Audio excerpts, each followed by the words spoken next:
अब आपने ऋग्वेद मंडल नंबर 10 सूक्त नंबर 90 के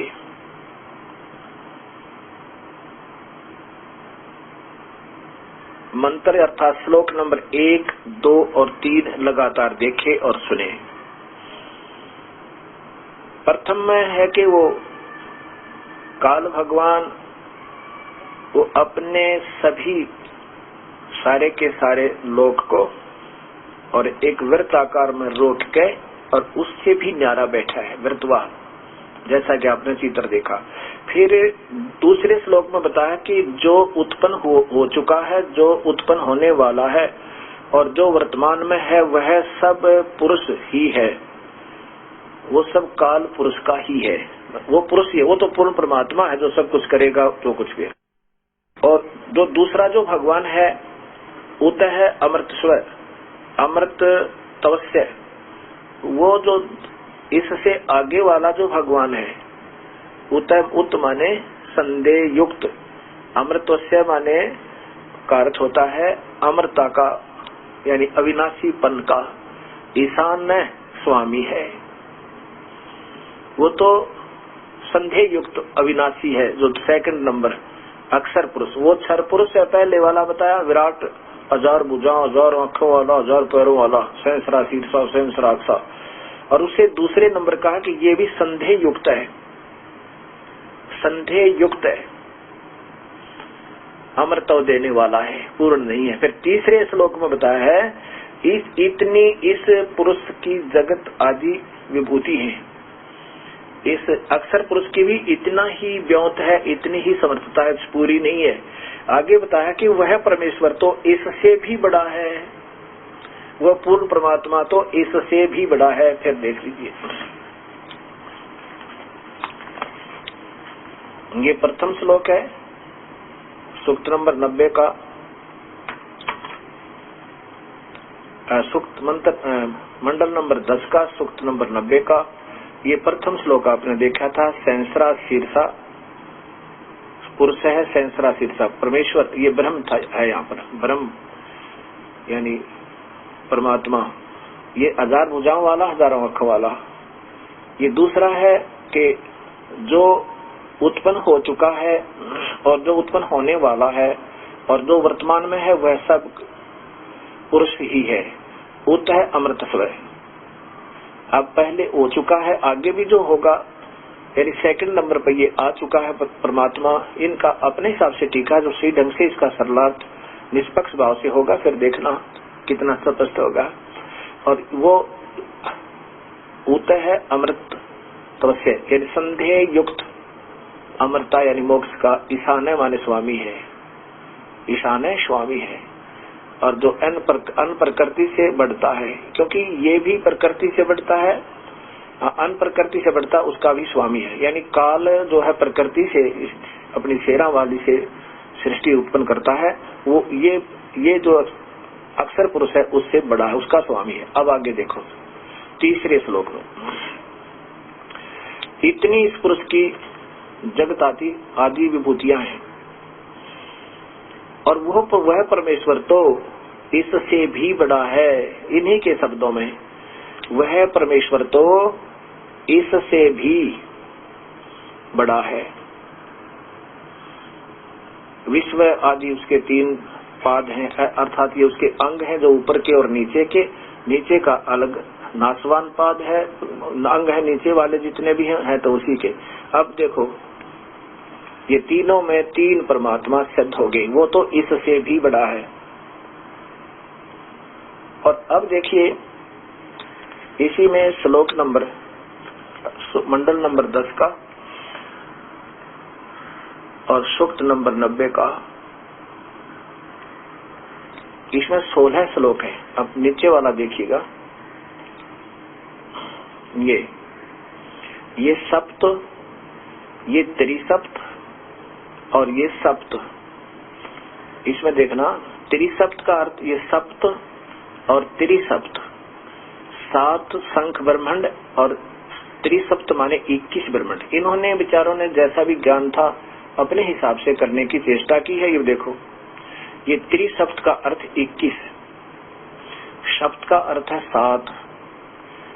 अब इसका ये यहाँ क्या है, ये देखिए संस्कृत देखना, देवा यत यगम तनवाना अबंधन, अबंधन, अबंधन का अर्थ होता है इस काल के लोक ते छुटवाता है, इसके बंधन ते छुटवाता है। पुरुषम परमात्मा पुरुषम, इस काल के लोक में पशु बने हुए, बलि के बकरे बने हुए इस जीवात्मा को ये पूर्ण परमात्मा छुटवाता, अबंधन करता, उसके तने हुए ताना माने तनवाना माने उस फैलाए हुए जाल के 21 ब्रह्मांड में और 7 शंख ब्रह्मांड में से ये पूर्ण परमात्मा अबंधन करता है, अबंधन। अब जैसे अब इनको जितना ज्ञान है उतने हिसाब से करीब, जैसे कोई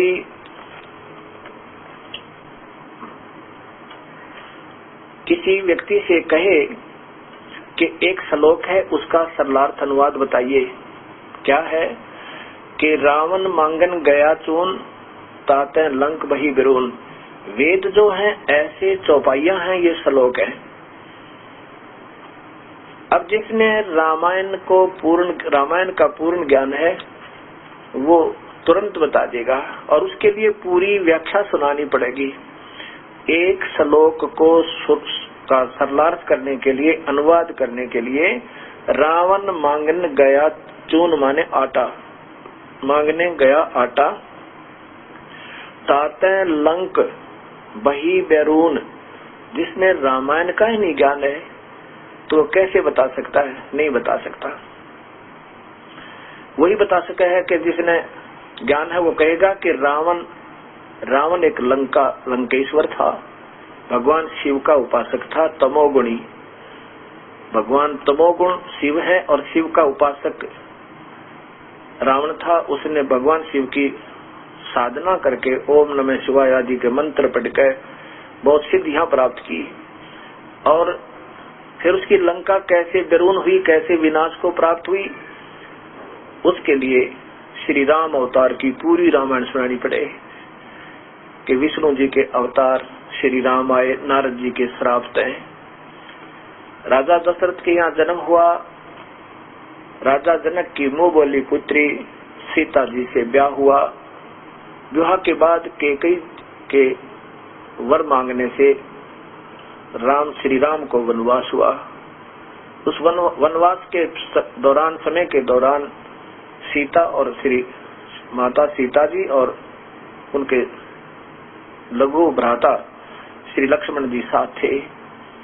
जंगल में कुटिया बनाई, कुटिया में सीता थी, वहाँ एक सोने का मृग बनकर मारीच रावण का मामा आया सिद्धियों से सिद्धि तक, और सीता ने कहा कि मैं इस मृग को लेना चाहती हूँ, ये सोने का मृग मुझे मिलना चाहिए। मृग भाग जाता है। अब ऐसे राम और लक्ष्मण उसके लिए जाते हैं ढूंढने के, लेने के लिए। लंबी कथा है, मैं वो संक्षिप्त में बताता हूँ। सीता अकेली होती है, रावण एक साधु का वेश बना के और भिक्षा मांगता है। जाने से पहले श्री राम आदेश से लक्ष्मण ने एक रेखा खींच दी थी उस झोंपड़ी के चारों तरफ, कुटिया के चारों तरफ, कहा था कि इससे बाहर मत जाना माता, क्योंकि बड़ी भाभी को मां की दृष्टि से देखा करते हैं। क्योंकि तो फिर जब रावण आया तो उसको उस रेखा से लपट निकली, जब अंदर आने लगा भिक्षा लेने के लिए रेखा के अंदर, फिर वो वापस हो गया। तब सीता से कहा कि भिक्षा देनी है तो बाहर आकर दो।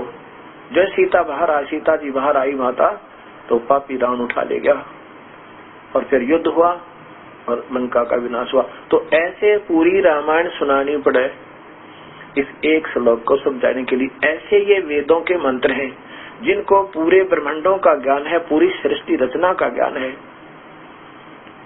वो ही इनको त्रिसप्त और सप्त को बता सकता है। सप्त क्या चीज है, त्रिसप्त क्या है। बाकी तो अपनी अटकलें लगाई ही हुई है। अब इस व्याख्या को अगर पढ़े तो कोई भी इसका भावार्थ नहीं बनता। इसका अर्थ है कि इस काल ने इन दोनों ब्रह्मांडों में ये जीव फंसे हुए हैं।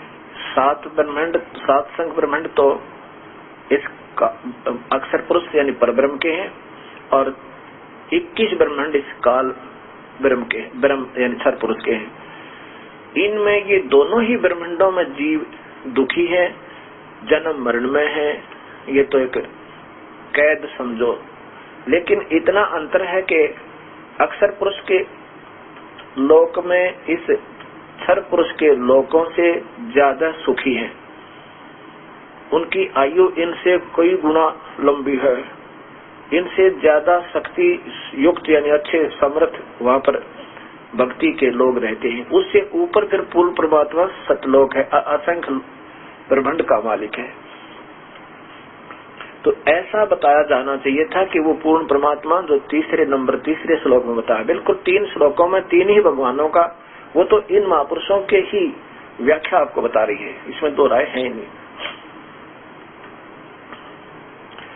और ये आपको बता दिया त्रिसप्त और सप्त। अब देखो आगे 16वें श्लोक में इसी मंडल नंबर 10 सूक्त नंबर 90 के श्लोक नंबर 16 में स्पष्ट कर दिया। इसमें वैसे तो ऐसे चलता आ रहा है पूरे के पूरे मंडल में, 90 मंडल में, कि इन तीनों भगवानों की और फिर जैसे एक ब्रह्मांड की, काल के लोक की, क्योंकि यहाँ हम काल के लोक में रह रहे हैं, इसकी बताई गई है कि शुरू में तो वेदों अनुसार साधना प्रारंभ होती है। वेद एक सत्य शास्त्र है। उसके बाद फिर ये उन ऋषियों के पुत्र आने वाले वंशज मनमुखी शास्त्र बना लेते, उपनिषद वगैरह ये मान्य नहीं है। ये भक्ति सतर गिर जाता, गिरते गिरते गिरते गिरते कहते हैं भेड़ बकरियां बना लेते हैं।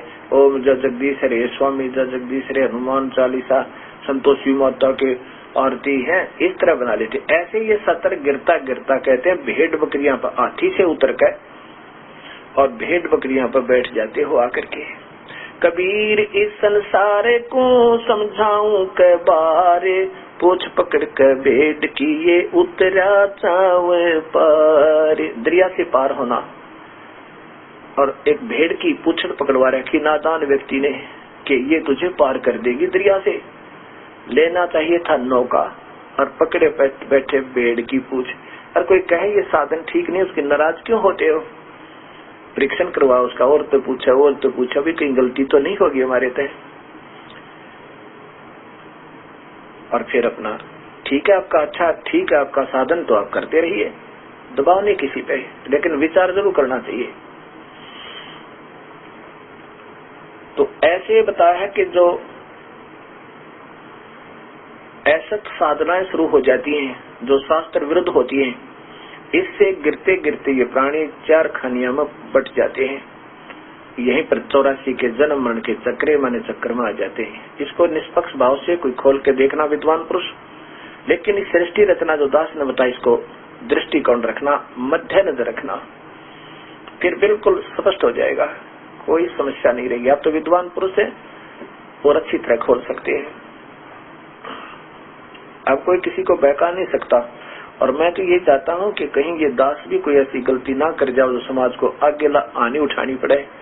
मैं तो इसलिए बार बार कह रहा हूँ कि मैं बता रहा हूँ तो इसमें गलती है तो ढूंढो कहीं पर, और मैं स्वीकार करूंगा कि मेरे से गलती होगी, नाक रगड़ूंगा और कान पकड़ लूंगा। मैं नहीं चाहता, कोई प्रभुता नहीं चाह रहा मैं, हमने प्रभुता नहीं चाहिए, हमने अपना प्रभु चाहिए। ये जो शास्त्र मैं आपको दिखा रहा हूँ मुझे जरूरत नहीं थी, मुझे तो अपने परमात्मा कबीर परमेश्वर की रजा था और मेरे भगवान गुरुदेव के द्वारा जो दे दिया मार्ग मैंने सत्य है, उसमें कोई संदेह नहीं। मैं तो अंधा होकर ब्लाइंड फेथ करके उस पे चल रहा हूँ, उस वे ऑफ, उस रास्ते पे मुझे कोई आवश्यकता नहीं थी, लेकिन उन्होंने ड्यूटी ला दी इस दास की। ये शास्त्र में क्यों दिखा रहा हूँ? इसलिए दिखा रहा हूँ कि एक उदाहरण है। एक समय एक अंधा जा रहा था रात्रि के समय अंधेरे में, और एक टॉर्च ले रखी हाथ में। पहले लालटेन हुआ करती थी, मिट्टी के तेल से जगने वाली, अब टॉर्च समझो, आम बच्चा आम भक्त समझ जाएगा भाई बहन भाई। टॉर्च लिए हुए जा रहा था,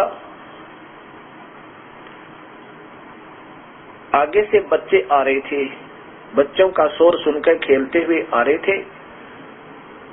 उस अंधे ने कहा, भाई बच्चों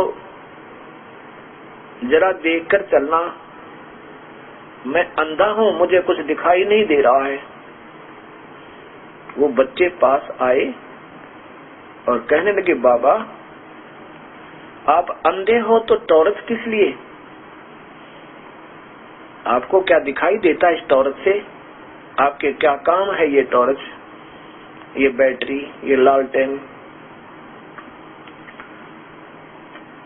उस अंधे व्यक्ति ने कहा कि बेटा ये आप आंखों वालों के लिए है, कहीं मुझ अंधे में टक्कर ना मार जाओ, ताकि इस चांदने में तुम मुझसे एक तरफ से निकल जाओ, मेरे साथ एक्सीडेंट ना कर दो।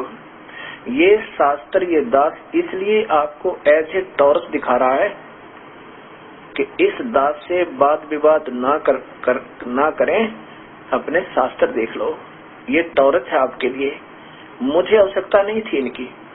मुझे तो मेरे प्रभु ने जो मार्ग बता दिया, जो उन्होंने बिल्कुल साधारण भाषा में जो ज्ञान दे रखा है, वो 4 वेद, 18 पुराण, 11 उपनिषद, कुरान, पुराण, बाइबल जी, सबका ही सामूहिक ज्ञान बिल्कुल समझा रखा अपनी वाणी में। वो साधारण भाषा में है, लोकोक्तियों में है, शब्दावलियों में है, जो अध्याय श्याम वेद के 1400 नंबर श्लोक में स्पष्ट किया है कि वो परमात्मा तेजपुंज का दूसरा शरीर ऊपर कवर बना के, चोला धार के, वस्त्र पहन के आता है और फिर वहाँ कुछ दिन संसार में आम व्यक्ति की तरह वस माने रह के, आन माने आम व्यक्ति की तरह जीवन जी के रहता है, और फिर अपने सत मार्ग द्वारा उसमें वर्तमान में दिए जा रहे शास्त्र विरुद्ध साधना रूपी पुए माने फोड़े फुंसी से निकले हुए मवाद को पिला रहा होता है, अमृत समझ के, अमृत के स्थान पे। ये गलत साधना कराने वाले संत अपने उस छुपे हुए ज्ञान को फिर जगाता है। श्याम वेद 1400 नंबर संख्या में अच्छी तरह भक्तात्मा इस दृष्टिकोण से उसको फिर दोबारा सरलार्थ कर सकते हैं। उन्होंने अपने निवचनानी माने लोकोक्तियों के द्वारा वो सब रत्नारत सही ढंग से की हुई थी, हमने तो पूर्ण विश्वास है। अब ये उन्हीं के आदेश से ये दास कर रहा है। अब ऋग्वेद मंडल नंबर 10 और सूक्त नंबर 90 का अंतिम श्लोक यानी 16वां श्लोक मंत्र आपको बताता हूँ। इसका वास्तव में ऐसे होता है कि जो शास्त्र अनुकूल साधना त्याग के अपने मनमुखी शास्त्र बनाकर फिर उनके आधार पर आने वाले उनके अनुयायी उसी शास्त्र पर आरूढ़ होकर वो तो अपनी भक्ति व्यर्थ कर देते हैं। सीधा सार ये है। अब जैसे ये अपने अपने हिसाब से, जैसे सत्यार्थ प्रकाश महर्षि दयानंद जी की अपनी सोच है, ये संपूर्ण नहीं है। इसमें जो लिखा है, जहाँ तक उनकी टिप्पणियां सही हैं वो सही हैं, लेकिन पूर्ण नहीं है। ऐसे ही जैसे योगीराज हंस जी ने अपना एक हंस योग प्रकाश बना दिया, ये भी पूर्ण नहीं है। ये ऐसे लिखा है, इस पूरे मंडल में यही वर्णन दिया है कि वो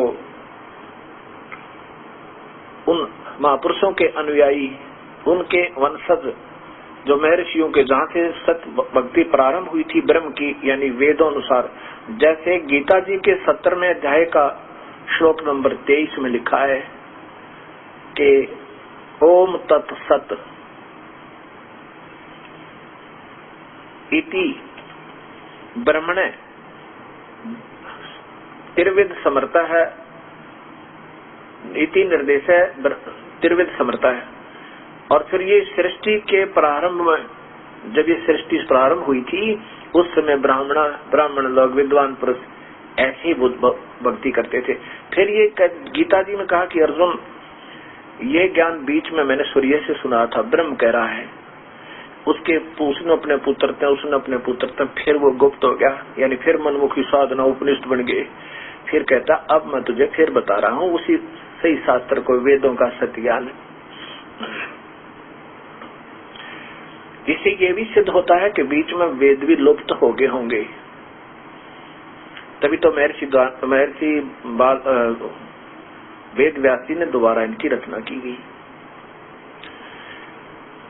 तो ऐसा ही कि ये फिर से धीरे धीरे वो शास्त्र और साधना से इतना नम्र सत्र पर आ जाते हैं, ये उस समय फिर परमेश्वर कृपा करते हैं, उनको फिर सत भक्ति पर लाते हैं। तो ऐसे जो सत भक्ति नहीं करते वो तो नरक में चले जाते हैं, 84 लाख दुनिया में चले जाते हैं, इसमें ऐसा प्रमाण है।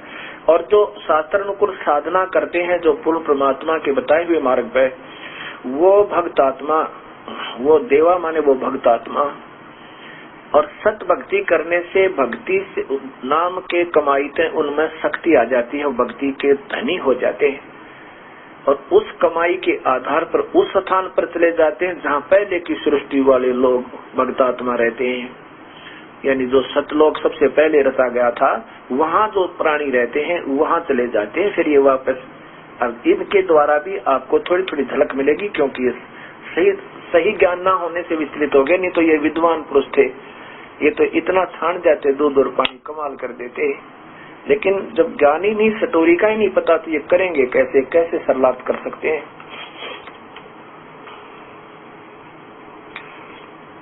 ये तो मंडल नंबर 91 नीचे प्रारंभ हो रहा है। ये अंतिम 10वें मंडल का, मंडल नंबर 10 का सूक्त नंबर 90 का अंतिम श्लोक है। इसमें लिखा है कि देव शक्तियां संगीत करण यज्ञ का अर्थ होता है सत भक्ति। यज्ञ माने धार्मिक अनुष्ठान। सत भक्ति करके आदि से अथवा अग्नि से यज्ञ सृष्टि रूपी यज्ञ को अयजंत करते हैं, क्योंकि तानी माने वे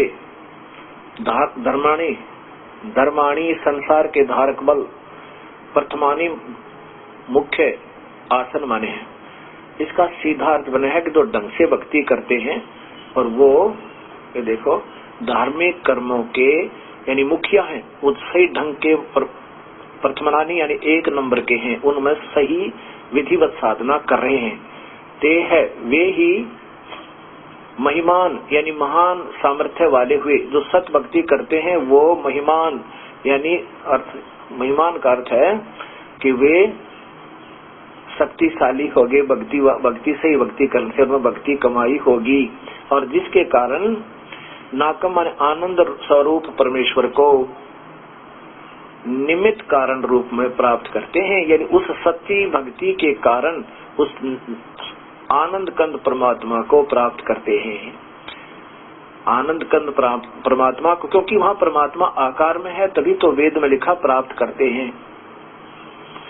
और महर्षि जी कहते हैं कि स्थान नहीं प्रभु का, और ये स्वयं ही इसमें लिखा है कि वो उसको निमित्त कारण से प्राप्त करते हैं, जिसमें पूर्व सृष्टि यानी पहले पूर्व सृष्टि के सृष्टि साधन संपन्न, वैसे साध्याकार देखिएगा, देव शक्तियां रहते हैं। देवा ने भक्तात्मा, क्योंकि वहाँ जो हंस रूप में, हंस माने अच्छी आत्मा, श्रेष्ठ आत्मा होगी, वो रहती हैं।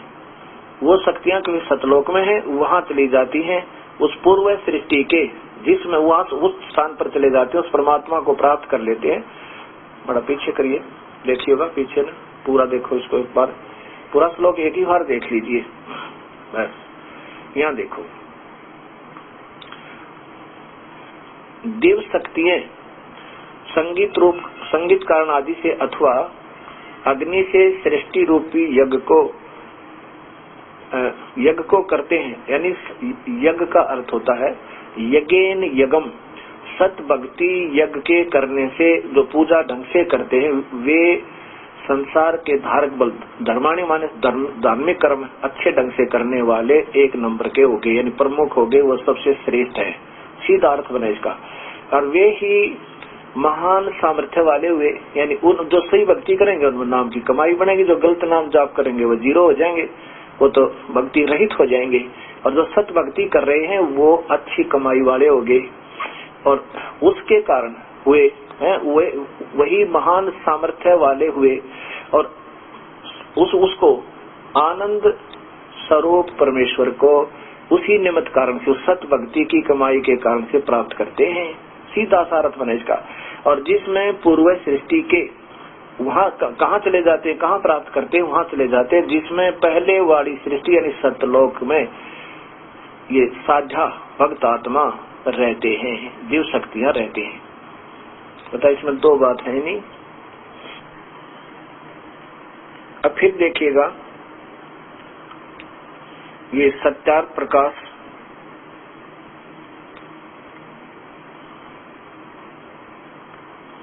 महर्षि दयानंद सरस्वती स्वामी विरचित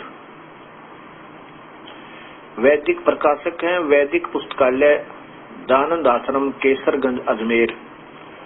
अब यहाँ देखिएगा इसमें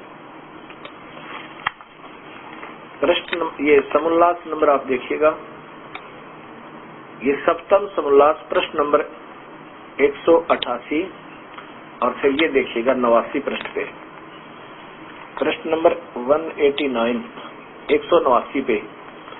यहाँ देखिएगा प्रश्नकर्ता ने प्रश्न किया महर्षि जीते कि ईश्वर व्यापक है व किसी देश विशेष में रहता है। उत्तर मिला कि व्यापक है, यानी वो तो व्यापक है, किसी स्थान पर नहीं रहता, क्योंकि जो एक देश में रहता तो सर्वांतर्यामी, सर्वज्ञ, सर्वनियंता, सबका सृष्टा, सबका धर्ता, प्रलय करता नहीं हो सकता। अप्राप्त देश में कर्ता की क्रिया का असंभव है।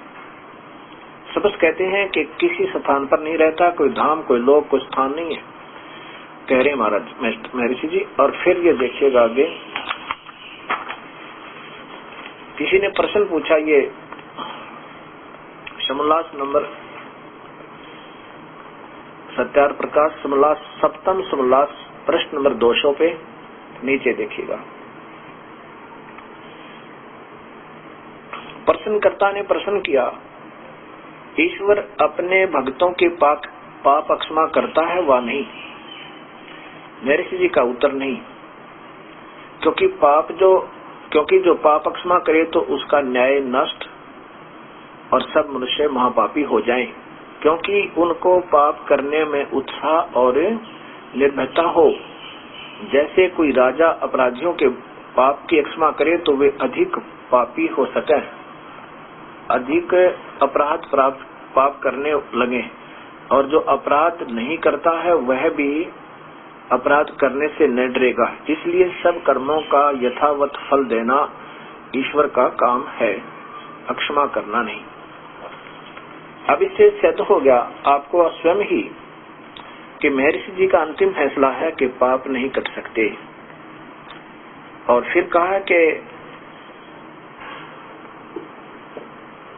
अगर जैसे कोई राजा किसी के पापों को क्षमा कर दे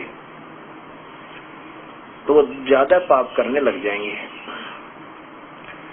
वैसे तो यहाँ बहुत से प्रमाण हमने मिले हैं, अभी हमारे सामने हमारे जीवन में बहुत से ऐसे प्रमाण हैं जो कुख्यात डाकू थे और सरकार ने उन्हें कहा कि यदि तुम भविष्य में ऐसी गलती नहीं करोगे और हमारे कानून के अंतर्गत चलोगे तो हम तुम्हें माफ कर सकते हैं।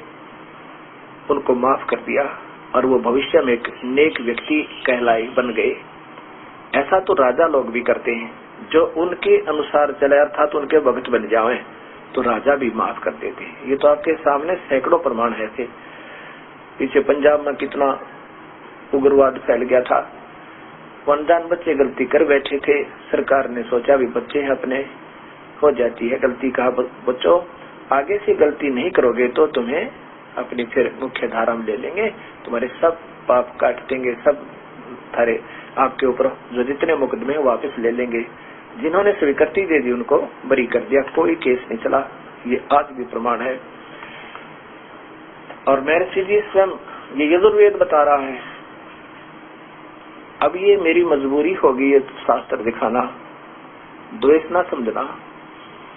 5वें यजुर्वेद के 5वें अध्याय का 32वां श्लोक में दोनों ही समस्या हल होती है। परमात्मा रहता है, कहाँ रहता है और वो पाप भी काट देता है। सर्वदेशिक सभा, सर्वदेशिक आर्य प्रतिनिधि सभा ये का प्रकाशन है, और ये कहाँ से प्रकाशित है ये आपको दिखाते हैं।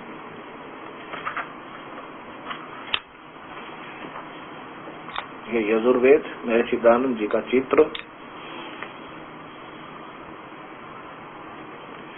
और यहाँ देखिएगा ये कहाँ से प्रकाशित है। प्रकाशित सर्वदेशी कार्य प्रतिनिधि सभा 2/5 महर्षि दयानंद भवन, रामलीला मैदान, नई दिल्ली। और इसमें यजुर्वेद के ही 5वें अध्याय का 32वां श्लोक देखिएगा। इन्हीं के करकमलों द्वारा, ठीक है, इन्होंने अपने हिसाब से, क्योंकि इनकी इन महापुरुष की अंदर, इधर देखना, ये 32वां श्लोक है, अध्याय नंबर 5वां, 5वां अध्याय और श्लोक नंबर 32 32 पे। अब पहले संस्कार देख लिए, उसी का कबीर स्पष्ट लिखा है। जैसे यजुर्वेद को नहीं बोलना अब आपने, यहाँ देखिएगा पहले। अगर हम इसके साथ, अब इसको यजुर्वेद बोला जाता है, किसी से पूछना, ये रे अगर यहाँ पर हलंत लगा देंगे तो भी ये पुस्तक ही रहेगी, ये मिथ्या नहीं हो सकती। और यजु के साथ एक रे लगा के नीचे एक हलंत लगा देंगे तो यजुर सीधा ही बोला जाएगा, यजुर। और वेद माने ज्ञान, ये यजुर्वेद माने ये पुस्तक, यजुर्वेद पुस्तक का बोध कराएगी। ऐसे ही जहाँ कबीर शब्द लिखा है वो कबीर परमेश्वर का बोध शब्द ना, उसी का सी जो पूर्ण शांति दायक है। कबीर अंगारी असी, अंग माने पाप, अरि माने शत्रु, असी माने है वो कौन है, वो कबीर है। वो कबीर है जो पाप को भी काट देता है अपने भक्तों के। बमभारी का अर्थ होता है भंवरे की तरह बंधन में, जैसे भंवरा कमल के फूल का आनंद लेते लेते, सुगंधित फूलों का बाग में आनंद लेते लेते और उसके बंधन में आके मृत्यु को प्राप्त हो जाता है, फंसा रहता है, दुख पाता है। ऐसे हम काल लोक में फंसे हुए के बंधन काटने वाला, बमभारी माने बंदी छोड़, बंधनों का शत्रु, ये स्वयं लिखते महात्मा जी। आगे देखो, इनके हिसाब से बताता हूँ पहले। हे जगदीश्वर, जिस कारण आप, क्योंकि ये ब्रह्म बोल रहा है, ये नहीं भूलना आपने, क्योंकि महर्षि जी कहते हैं कि वेद ब्रह्म ने बोले, परमेश्वर, क्योंकि परमेश्वर वो ब्रह्म को ही परमेश्वर मानते हैं, परमेश्वर उक्त हैं। सत्यार प्रकाश में आपको पहले दिखा था। हे जगदीश्वर, ये ब्रह्म कह रहा है, जिस कारण आप कांतिमान हैं। अंगारी, अंग अरि, अरि माने शत्रु, अंग माने पाप। इन्होंने खोटे चलन वाले जीवों के शत्रु लिखा है। अंगारी यानी खोटे चलन के शत्रु, असी माने है, सीधा ही है अंगारी, असी शत्रु है। आगे है कबीर, ये यहाँ रे ला के हलंत लगा दे तो भी कबीर बनेगा। जैसे यजुर्वेद को तो भी ये कबीर परमेश्वर ही लिखा जाएगा। कबीर, कबीर असी, वो कबीर परमेश्वर है। इसको रे लगा के और नीचे अगर एक हलंत लगा देते हैं तो वो कबीर है, ये सीधा बन जाता। यहाँ लिखना था वो कबीर है, हिंदी में उसको कबीर लिखा जा सकता है, कबीर, वो कबीर है। आगे देखिए, बमभारी बंधन के शत्रु, बंदी छोड़, उन्हीं के कलमों से। आगे देख, और ज्यादा ना बता के मैं ये दिखाता हूँ आपको इसी श्लोक में कि वो कहाँ रहते हैं, वो सब व्याख्या बताते है। असी माने, आगे देखना, सवर ज्योति, सव प्रकाशित, अंतरिक्ष को प्रकाश करने वाले। सवर ज्योति का अर्थ होता स्व प्रकाशित। रत धामा, सत्य धाम, सतलोक, रत धाम माने सतलोक, युक्त माने उसमें रहते हो, है माने रहता है, उसमें है, रत धाम में है, सतलोक में है। और वैसे ही उक्त गुणों से प्रसिद्ध आप सब, ये तो वैसे आपका उन्होंने बाद में है, बस इतना ही है कि वो सत धाम युक्त है, रत धामा सतलोक में रहता है, युक्त माने रहता है। ये इधर देखिए, असी माने है। ये एक ही श्लोक में अपने ही हाथों से, वेद तो स्पष्ट है, इसमें कोई शक नहीं। अब यहाँ जैसे हम लिख दें कबीर देव, अब यजुर्वेद है ये, अब मान लीजिए इसका अलग से संधि छेद कर भी दें और यजुर्वेद लिखा है नहीं, इसकी महिमा गावा यजुर्वेद की कि एक बहुत अच्छा यज्ञ सतुतियों की ऋचाओं का बहुत नेक कोई जिसमें बहुत अच्छी यजुर्वेद का की महिमा गावे कि जिसमें यज्ञ सतुतियों की ऋचाएं हैं, बहुत प्यारे हवन आदि करने के मंत्र हैं, बहुत ही निर्मल ज्ञान है, न्यारी न्यारी व्याख्या है, बहुत सबके पढ़ने और पढ़ाने योग्य है, पठन पाठन के लिए होता है। वो है क्या? ये लिखे नहीं, ये नहीं लिखे वो यजुर्वेद है। और जहाँ यजुर्वेद लिखा हो कि वो यजुर्वेद है जिसमें ये सद्गुण बताए, उसको कहते वो यजुर्वेद। जहाँ लिखा हो वो कहते यज्ञ ऋचाओं का ज्ञान। और फिर वो पूछे वो कहाँ है, वो जो ज्ञान कहाँ है, वो कहे वो तो है ही नहीं, वो तो निराकार है, वो तो दिखाई नहीं देता, वो तो बस समझने और सुनने का ही है। उसमें हमने ये लिखना पड़ेगा कि वो यजुर्वेद है, वहां लिखना पड़ेगा कि वो यजुर्वेद है जिसमें ये सब महिमा सुनाई। ऐसे ही चारों वेदों में वो कबीर परमेश्वर है। 40वें अध्याय के 8वें श्लोक में यजुर्वेद में स्पष्ट लिखा है कि वो परमात्मा कबीर है जिसके सारे गुण गा दिए अभी तक। और इस 5वें अध्याय के 32वें श्लोक में लिखा वो कबीर है जिसके सब गुण गाए जाते हैं। वो कबीर अंगारी असी, वो पाप कर्मों को काटने वाले कबीर परमात्मा है। और 29वें अध्याय के 25वें श्लोक में भी यजुर्वेद में उसी परमात्मा का जिक्र है कि वो कबीर परमेश्वर अपने आप ही संदेश वाहक बनकर आता है अपने सत्य ज्ञान का। वो कबीर असी परचेता, वो सबको ज्ञान कराने वाला कबीर है। अब जैसे कोई दूध की व्याख्या करे, उसकी महिमा गावे, सफेद सफेद है, पेय पदार्थ है, पौष्टिक आहार है, सबके बाल और वृद्धों के लिए पीने योग्य है, सबने पीना चाहिए। क्या बात कही, बहुत ही पौष्टिक आहार है, विटामिनों युक्त है, सफेद रंग है।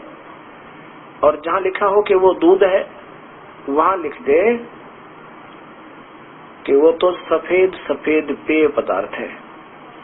फिर उस दूध को कैसे ढूंढे इंसान? नहीं ढूंढ सकता। वहां लिखना पड़ेगा वो दूध है जिसकी महिमा गाई। ऐसे ही अब कलयुगी ऋषियों की दृष्टिकोण कबीर परमात्मा जो काशी में आए थे उसके ऊपर रहा कि कहीं वो कबीर शब्द ना हो जावे भगवान। इसलिए उन्होंने कबीर शब्द को लिख दिया, सर्वशक्ति कांतिमान, सर्वज्ञ, सर्व सृष्टि रचनहार आदि आदि। उसका कबीर शब्द का ये अर्थ कर दिया। वहां लिखना चाहिए था कि वो कबीर परमेश्वर है। सह तवम कबीर देव है, वो कबीर देव है। कबीर अग्नि, कबीर अग्नि माने कबीर परमेश्वर। ऐसा सैकड़ों जगह इस चारों वेदों में आता है। अब किसी ने प्रश्न किया महर्षि जी से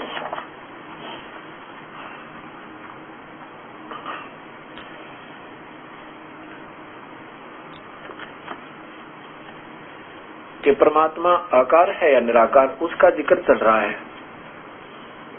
और वो पाप काट सकता है नहीं काट सकता, वो आपने सुन लिया। अब इसी में देखिएगा, ये वही सत्यार प्रकाश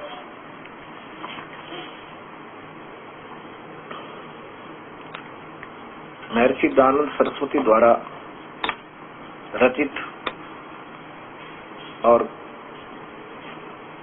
वैदिक पुस्तकालय अजमेर दानस आश्रम केसरगंज अजमेर द्वारा प्रकाशित है। इसके पृष्ठ नंबर 190 पर आप देखिए, 190 पे अब देखो, इसमें किसी ने प्रश्न किया, प्रश्न नंबर 190 पे प्रश्नकर्ता ने प्रश्न किया, ईश्वर साकार है व निराकार? उत्तर महर्षि जी का, निराकार। क्योंकि जो साकार होता तो व्यापक न हो सकता, और जब व्यापक न होता तो सर्वादि गुणों भी न हो सकते, क्योंकि परिमित वस्तु में गुण कर्म स्वभाव और परिमित रहते हैं, तथा शीतोष्ण क्षुधा तृषा और रोग दोष छेदन भेदन आदि से रहित नहीं हो सकता। शीतोष्ण देखो, शीतोष्ण मन गर्मी सर्दी भी लगती, भूख भी लगती। इससे यह निश्चित है ईश्वर निराकार है, और जो साकार होता तो उसके आकार बनाने वाला दूसरा होना चाहिए, क्योंकि जो संयोग से उत्पन्न होता है उसको संयुक्त करने वाला निराकार चेतन अवश्य चाहिए। जो कोई कहे कि ईश्वर ने अपना शरीर बना लिया, तो वही सिद्ध हुआ कि शरीर के बनने से पूर्व निराकार था। इसलिए वह परमात्मा न शरीर धारण करता है, निराकार होकर सब जगत को सूक्ष्म आकार से स्थूल आकार बनाता है। इसमें एक और विशेष कहा महाराज जी ने कि जो कोई कहे कि ईश्वर ने अपना शरीर बना लिया, तो वही सिद्ध हुआ कि शरीर के बनाने से पूर्व निराकार था। अब यह आपको एक छोटी सी व्याख्या देंगे।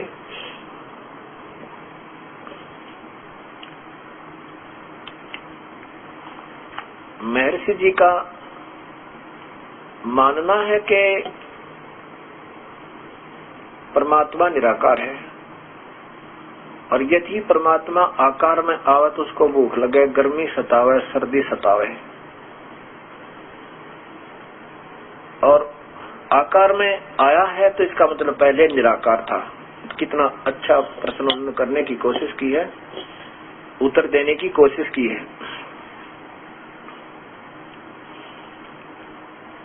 अब जैसे हरियाणा, राजस्थान, उत्तर प्रदेश, पंजाब में आदि प्रांतों में, हिंदुस्तान में गर्मियों में गर्मी बहुत होती है, उष्णता बहुत होती है, सर्दियों में शीतलहर होती है।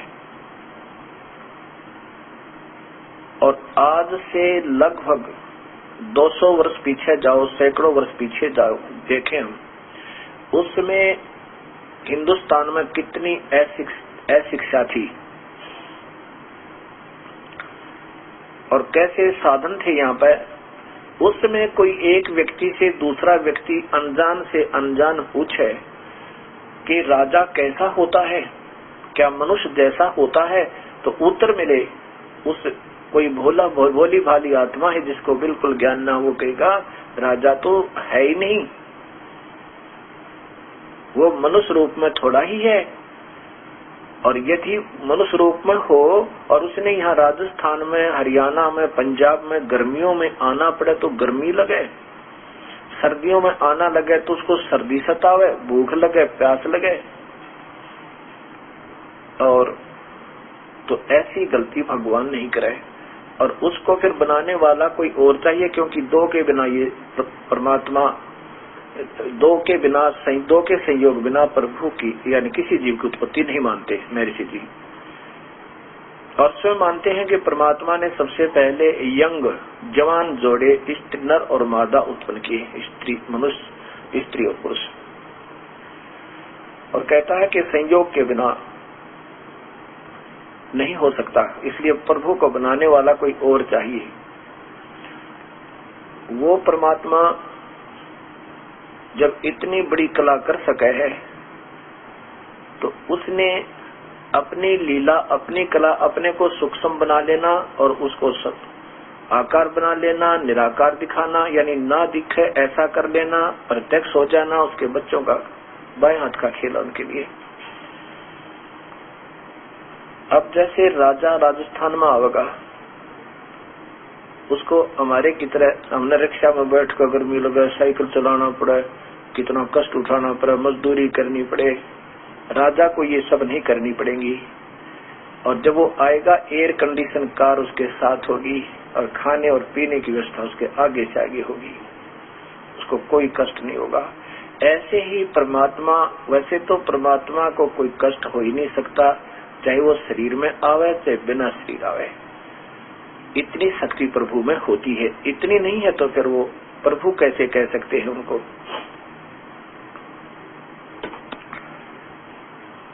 और दूसरा प्रश्न है, उत्तर है महर्षि जी का कि जब वो अब आकार में आया है तो उसका कोई पहले निराकार था, इसलिए तो उसने शरीर बनाया। ये स्थूल शरीर है, ये और कोट है, एक अंदर शरीर और है। और परमात्मा का शरीर जो है, वास्तविक शरीर जो तेज पुंज का है, बहुत तेजों में है। उस तेजों में शरीर के ऊपर एक और वस्त्र पहन के थोड़े तेज वाला, अब जैसे 1000 वाट के बल्ब के ऊपर कोई कवर चढ़ा दे तो वो बल्ब छुप जाता है और बल्ब जैसा ही आकार बना दे,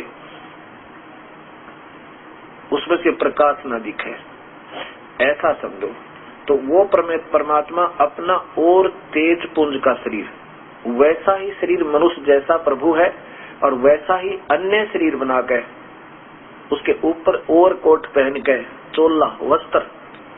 वेद कोई बच्चों के लेख नहीं है, इसमें इतनी बहुत ही अजब व्याख्या है, एक एक अक्षर सोच समझ के लिखा है। अब इसमें लिखा है कि सामवेद अध्याय नंबर 14 के सामवेद में 1400 नंबर संख्या में भद्रा वस्त्रा शमन्या, शमन्या माने भद्रा वस्त्रा माने तेज पुंज के कपड़े, तेज पुंज का चोला अपने वास्तविक शरीर के ऊपर, क्योंकि वस्त्र पहनेंगे तो इस शरीर के ही आकार के तो होंगे ये। ऐसा ही जो वास्तव में परमात्मा सतलोक में रहता, ऐसा ही दूसरा शरीर बना के, यानी उसके ऊपर और कोट पहन के, अपने वास्तविक तेज को छुपा के और आम व्यक्ति की तरह जीवन जी के कुछ दिन संसार में रहकर वो कबीर परमेश्वर, वो सर्वशक्तिमान कबीर परमेश्वर नीवचनानी अपनी लकोक्तियों के माध्यम से, शब्दावलियों के माध्यम से सरल भाषा में अपना सत्य ज्ञान बताता है, सुनाता है, वर्णन करता है। और उस समय उन विचक्षण माने चतुर व्यक्तियों द्वारा दिखे तो ज्ञानी गणे और ज्ञान साधना सारी शास्त्र विरुद्ध दे रहे होते हैं। उन विचक्षणों यानी चतुर प्राणियों के द्वारा अमृत के स्थान पर पूर्ण परमात्मा एक पूर्ण ब्रह्म की भक्ति ना बताकर अन्य परब्रह्म और ब्रह्म और नीचे के देवी देवता तीनों गुण ब्रह्मा विष्णु महेश की भक्ति का रास्ता बता के अमृत के स्थान पर फोड़े फुंसी से निकला हुआ मवाद पिला रहे होते हैं को वो पूर्ण परमात्मा कबीर साहब अपने ही सत्य ज्ञान को छुपे हुए को फिर जगाता है। ये सामवेद। अब निष्पक्ष भाव से पुण्यात्मा इसको फिर देखें।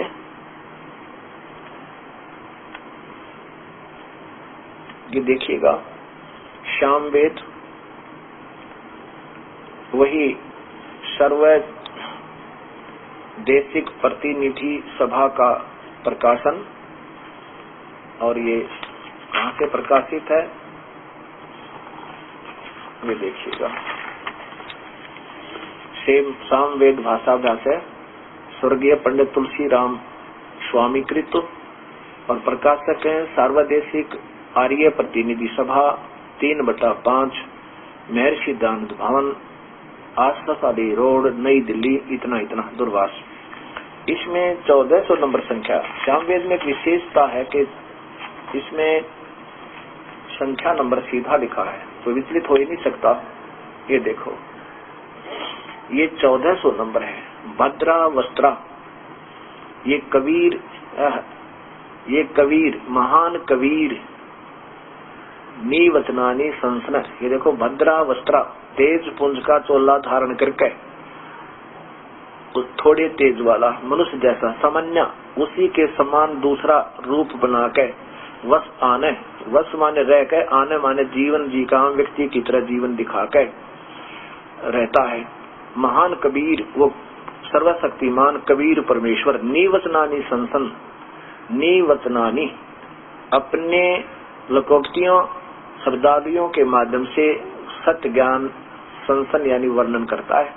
आवत्स्य पूयमान चमवो पूयमान है विचक्षणो, विचक्षण माने चतुर प्राणियों ने अपने सारे शास्त्र विरुद्ध वचनों के द्वारा पूयमाने का अर्थ होता है फोड़े फुंसी से निकला हुआ मवाद, अमृत के स्थान पर वो मवाद, चमवो माने यानी श्रद्धा के साथ आचमन करा रहे होते हैं को उनको खत्म करके जागृव देव वितो, उस पूर्ण परमात्मा के, देव मान परमेश्वर के, वितो मान छुपे हुए वास्तविक धन को यानी ज्ञान को फिर जागृत करता है। विचक्षण मान चतुर प्राणियों से, पूय माने बड्डे ऊ की मात्रा है, बड्डा पूय का अर्थ होता है फोड़े फुंसी से निकला हुआ मवाद को वो चतुर प्राणी गलत साधना, शास्त्र विरुद्ध साधना बता के उनको अपने सारे भाषण में, सारे प्रवचनों के द्वारा ये अमृत के स्थान पर नरक पिला रहे होते हैं। उस समय वो अपने वास्तविक ज्ञान को जगाता है। इसका सीधा अर्थ ये बनता है। और इन्होंने क्या किया है कि भद्रा माने बले, समन्या माने समाग संग्राम योग्य, कमाल कर दिया। समन्या, सम माने उसी के का, और अन्य माने दूसरा, उसी जैसा दूसरा। वस्त्र माने तेज पुंज का शरीर चोला बना के, ये बहुमूल्य लगते हैं तेजों को, ये तेज तो मानते हैं। वस्त्र माने वस्त्र तुल्य तेजों को, ये तेज पुंज के सीधे ही बना है, तेज पुंज का शरीर बना के। वसान माने ओढ़े हुए, वस इसका अर्थ होता है वसान, वस माने रह के, आने माने जीवन जी के, यानी यहाँ संसार में उस तेज पुंज के शरीर को ऊपर ओढ़ के चलो, इनकी तरह चलो, उस तेज पुंज के शरीर को वास्तविक शरीर के ऊपर ओढ़ के वो महान कबीर, वो पूर्ण परमात्मा कबीर, महान कबीर। अब यहाँ थोड़ी सी यहाँ बात बिगड़ती चली गई। अगर यहाँ कबीर लिख देते तो दूध लिख देते, यहाँ पर वो दूध है जिसकी महिमा गा रहे हैं, वो यजुर्वेद है जिसमें ये महिमा बता रहे हैं, ये महान कबीर परमात्मा है जिसके अंदर ये गुण है, वो आता है। विद्वान निवचनानी सूक्तों को अपने श्लोकोक्तियों के माध्यम संसन माने पढ़ते हुए ये मतलब वर्णन करते हुए दिखाऊंगा आपको। विचक्षण माने दृष्टा, विचक्षण का अर्थ चतुर प्राणी। जागृह माने आलस्य प्रमाद रहित पुरुष के सम्मान। पूय माने ये शुद्ध मान सोम, बताओ पूय माने, पूय का अर्थ होता है फोड़े फुंसी से निकला हुआ मवाद। शोध्य मान सोम, देव वितौ यज्ञ में। चमवो माने धूलोक और पृथ्वी लोक में। आवच स्व माने प्रवेश करता है। अब पूय माने का अर्थ आपको दिखाता हूँ शब्द कोश में। अब देखिएगा पूय का अर्थ पूयमान, उसी से पूय से ही पूयमान बनता है, पूयमान है। संस्कृत हिंदी कोश वामन शिवराम आपटे, इनके द्वारा ये प्रश्न ये लिखना पूयमान है।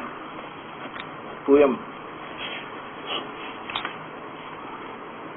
बड्डे ऊ की मात्रा है। पूय या पूयम, पीप फोड़े या घाव से निकलने वाला मवाद, पीप आना, मवाद निकलना। और इसी प्रकार ये दूसरी शब्दकोश देखिए।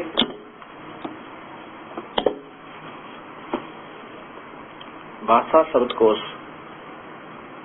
ये है श्री राम नारायण लाल, ये देखिए श्री प्रकाशक है राम नारायण लाल बेनी प्रसाद, प्रकाशक तथा पुस्तक विक्रेता, इलाहाबाद। ऐसे ऐसे कई हमारे पास, लेकिन हम एक ही दिखाने की चेष्टा करते हैं, एक दो। और देख सकता है समाज कोई ऐसी दिक्कत नहीं, हमने कोई किसी द्वेष नहीं। हम चाहते हैं कि अब भी फिर बात समझ में आ जाओ तो अच्छा ही है। यहाँ देखिएगा, इधर तू है पीप मवाद, इसका दूसरा अक्षर ही नहीं बनता। अब वास्तविकता क्या है? कबीर साहब कहते हैं, साच कहूं तो जगमार ही,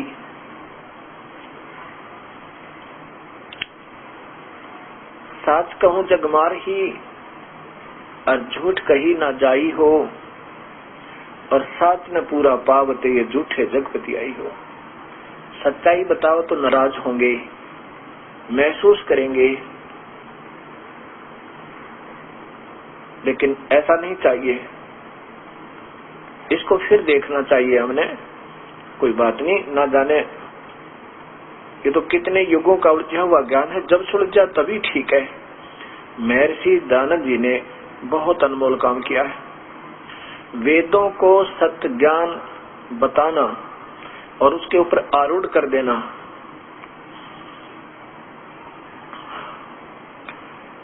ये भी एक महान कार्य था उनका।